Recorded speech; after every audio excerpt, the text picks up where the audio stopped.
Hey, I'm Will. I'm the founder of the Dad Support Group, and I wanted to shoot this quick video just to kind of explain things a little bit, give you 3 reasons why you should join us too, and tell you a little bit more about the Dad Support Group. So basically, I have 5 daughters.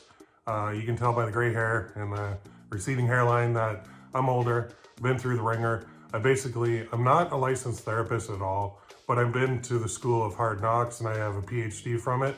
I like to learn things the hard way, it seems, instead of taking the smart way or the easy way.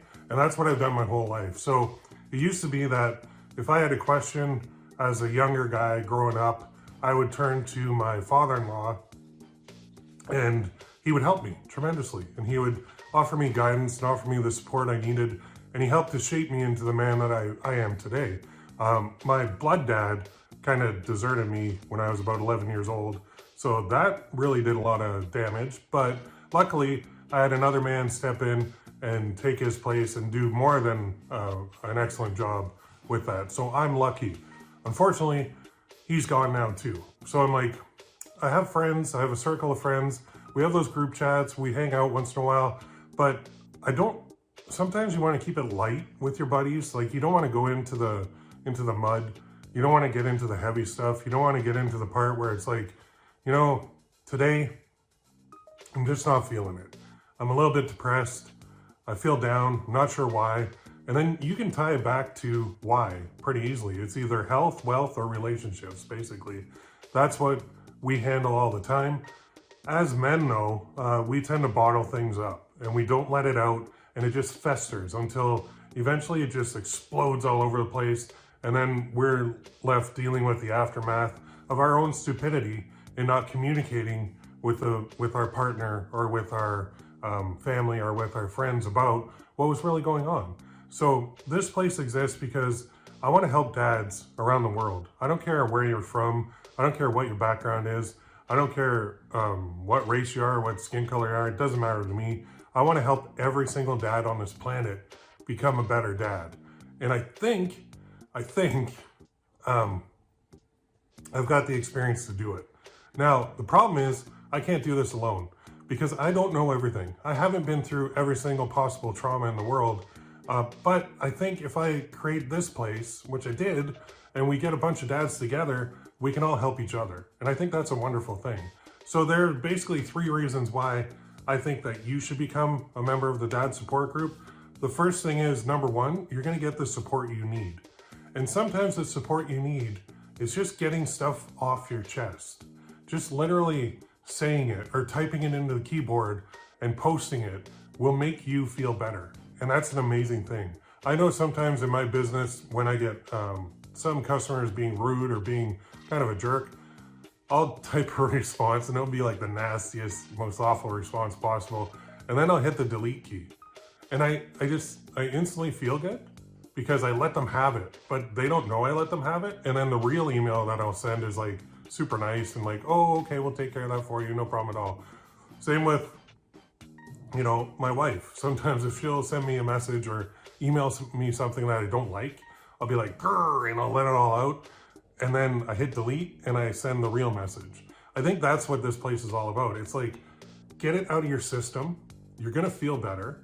And then you can talk about it and work through it. And if you can talk about and work through things with men who have been there and done that without judging you, what better way to go about life? I think it's perfect. So I don't have the luxury anymore of going to my father-in-law and talking to him because he's gone. I've never really had the luxury of talking to my own dad because he kind of deserted me at age 11. And then he's also gone. He was gone years and years before my own dad. So I don't really have a dad left. Now I'm looking around and I'm thinking, man, I'm the dad. Holy cow. That, like, the day that hit me, I was like, man, I got a lot of responsibility here. I've always been the provider. I've always felt that providing for my family was the most important thing. And now in my old age, I'm learning it's not. There's more to life than just paying the bills. So anyway, the second reason for you to join this particular dad support group, mine, is you're anonymous. So one thing that I never really liked about Facebook is when you go on there, you have to enter your real name.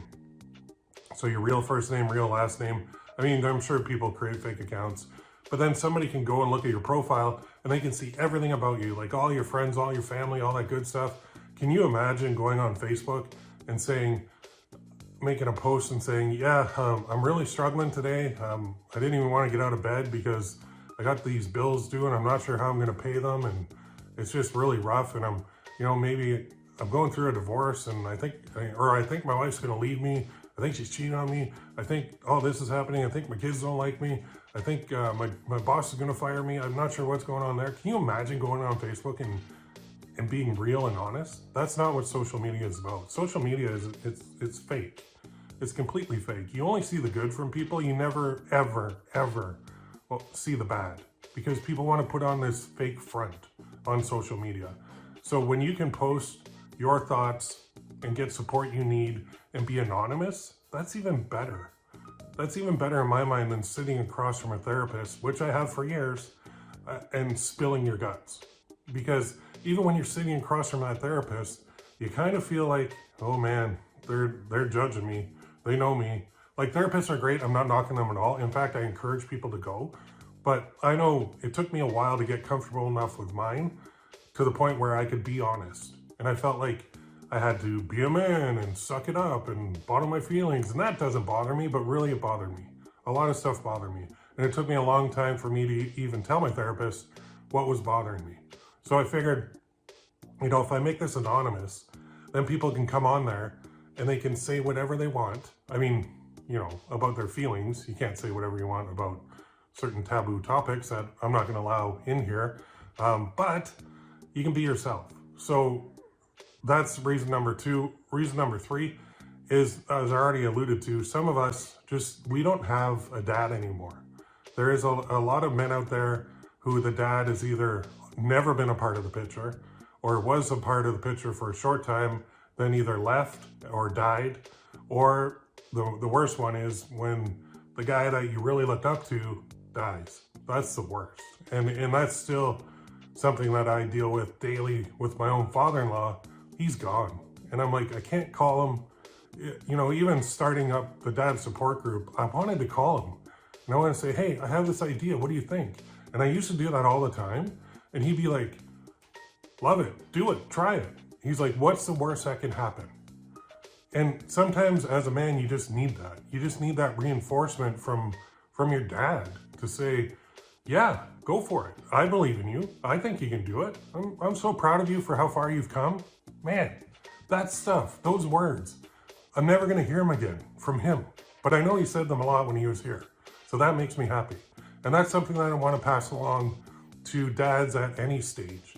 Whether you're like a new dad, you just had some kids, and you're like, I'll give you a story before I close this off. So I have 5 kids, and even with the last one hit me the hardest because it was a C-section for the wife. And I remember, of course, rightly so, everybody is, the doctors, the nurses, the family, everybody's like surrounding her, supporting her, has her back. You know, you okay, honey? Everything okay? Me too. I'm like, you okay? Everything going good?